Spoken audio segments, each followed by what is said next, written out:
Shatakshi Kiran, and today my topic is Conserve Water, Conserve Future. Let us rewind some history lessons a bit. What is so common about all the ancient and royally grandiose civilization of men? Yes, they all were built beside large reserves of water. Be it Harappa, Mesopotamia, Egypt and Aztec, all the archaic societies turn into dust just because of the categorical or blunders by the members. They, with unexpected misconduct, try to manage and control water, a naturally occurring free gift, in their own ways. Nevertheless, we all are aware of the fates of those civilizations. Thousands of years down to the present, it seems like we have burned the history books to forget our past.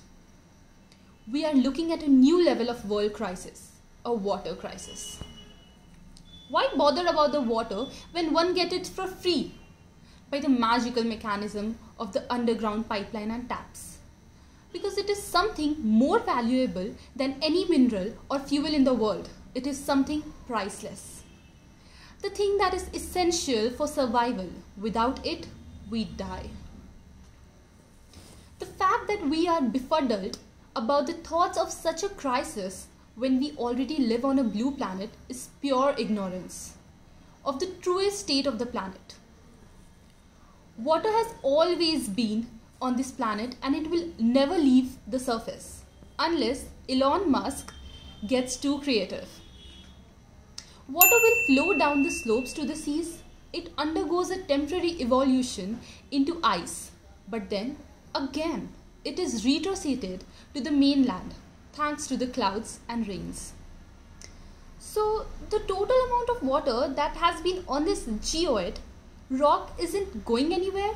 So why is there much hustle and bustle now? Because this is time social economics has kicked into the scene to interfere. The human population and their unstable demands are involved.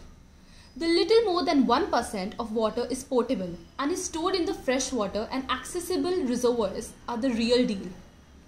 With the human race increasing like bunnies and adjective drugs, it is turning into an ordeal to divide the resource equally. We have ironically opened the floodgates to our own doom, to Valhalla.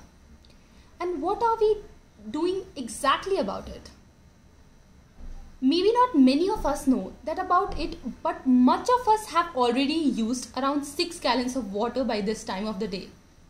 Quite surprising, but also a defiled state of our minds, unable to smell the purported waste of a resource more essential to living than any of the naturally occurring minerals. Wait, stop and think. What if we don't have water to drink? Now what should we do? We are already late into the party. Major cities around the lined up to face their day zero.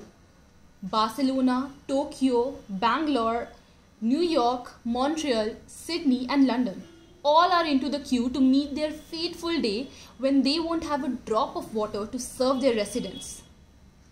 I clearly don't really know if this isn't enough of a red alert signal to call out for a collective action to move mountains and save whatever is left of our frivolous thrifting.